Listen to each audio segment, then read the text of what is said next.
Now with breaking news. President Joe Biden is speaking now about new federal guidelines for wearing masks outdoors. Let's listen in. 4th. This is our target date to get life in America closer to normal and begin to celebrate our independence from the virus together with our friends and our loved ones as we celebrate Independence Day. But before that, I wanted to speak briefly to all of you today about the recent change announced by the Center for Disease Control and Prevention, the CDC. Let me say first, while we still have a long way to go in this fight and a lot of work to do in May and June to get us to July 4th, we've made stunning progress because of all of you, the American people. Cases and deaths are down dramatically from where they were when I took office on January 20th. And continuing to fall. This is particularly true for a group of Americans that we were most worried about when it came to the virus, senior citizens. When I took office in January, we were losing literally tens of thousands of our seniors each week. Grandparents who were loved so dearly, moms and dads, pillars of every community, gone by the thousands every day. At that time, less than 1% of seniors were fully vaccinated when I took office. Today, in less than 100 days, more than 67%, 2/3 of our seniors are now fully vaccinated. And more than 80% of our seniors have had at least one shot. That effort has resulted in a drop of 80% in deaths among American seniors, a 70% drop in hospitalizations. So instead of losing thousands of seniors each day, we're saving thousands of lives and more as each day goes by. And by the way, based on reported data, the proportion of seniors who've been vaccinated is essentially equal between white and seniors of color. I said from the beginning that we're going to fight this virus with equity for all. As a matter of fact, if I'm not mistaken, there are more Latinos and African American seniors that have been vaccinated as a percentage than white seniors. These numbers are a sign of progress on that front as well. Now, last week, I announced that we had crossed the threshold of 200 million shots. We've now, since Inauguration Day, we have given 215 million shots. And that anyone 16 years of age or older is now eligible to get the vaccine now, today, immediately. And because of the extraordinary progress we've made in fighting this virus, and the progress our scientists have made in learning about how it gets transmitted. Earlier today, the CDC made an important announcement.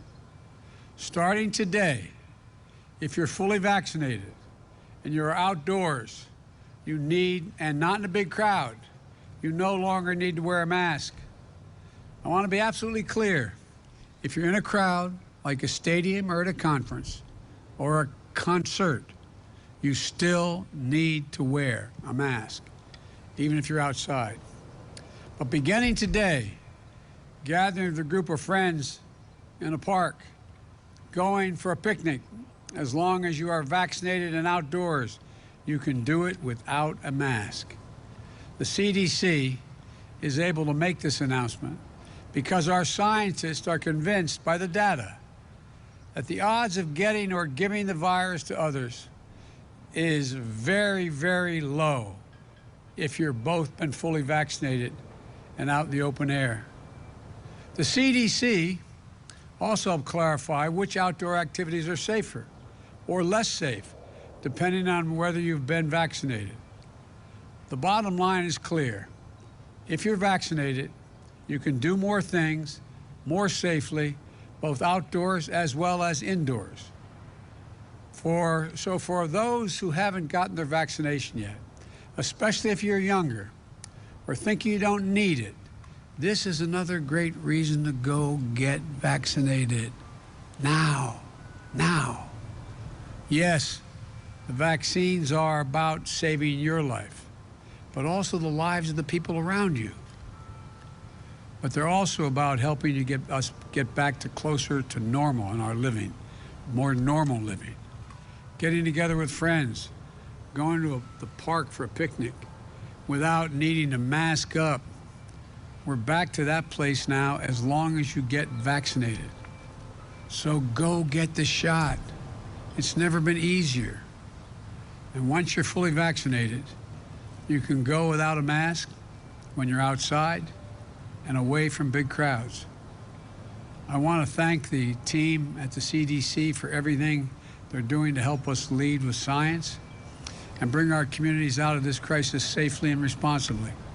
And I also want to thank everyone who's gotten the vaccine for doing your patriotic duty and helping us get on the path to Independence Day, which I'll be discussing more in detail next week. In the meantime, I urge all Americans, don't let up now. Keep following the guidance. Go get your vaccination now. It's free and it's convenient. 90% of the American people live within 5 miles of a site where you can get a vaccination. You can do this, and we will do this. Thank you all, and God bless you. And as much as the temptation is to stay outdoors in this beautiful day, I've got more work to do. Thank you all very, very much. Mr. President, if the risk is so low outdoors, why doesn't it apply to everybody? Wait, would you have any preconditions before meeting with Vladimir Putin? One at a time. If the risk is so low outdoors, why doesn't this new guidance apply to everybody? Because the science indicates that the most certain way to make sure it doesn't spread if both people have been vaccinated, the people you're with, and you're outside. And you chose to wear a mask, sir. You chose to wear a mask. You chose to wear a mask as you walked out here. What message were you sending by wearing a mask outside alone? By watching me take it off and not put it back on until I get inside. Do you have any preconditions before meeting with Vladimir Putin? I'll discuss that all another day. Thank you. What if you asked Vice President Harris to India do? needs AstraZeneca. Will you make it faster for them to get the vaccines we will get soon? India, they're suffering at What do you this say to moment. the folks in Will India? you make Look, it? I'm sorry. This is the last question I'll take, and I'm really going to be in trouble. With regard to India, I spoke at length with Modi, the Prime Minister. We are sending immediately a whole series of help that he needs, including providing for those remdesivir and other drugs that are able to deal with this and prevent, in some cases, but help recovery.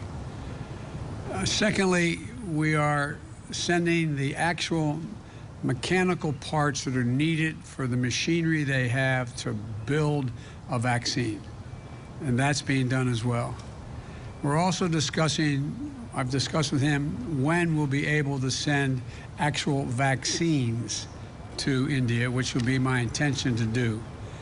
The problem is right now we have to make sure we have other vaccines like Novavax and others coming on probably, and I think we'll be in a position to be able to share vaccines as well as know-how with other countries who are in real need.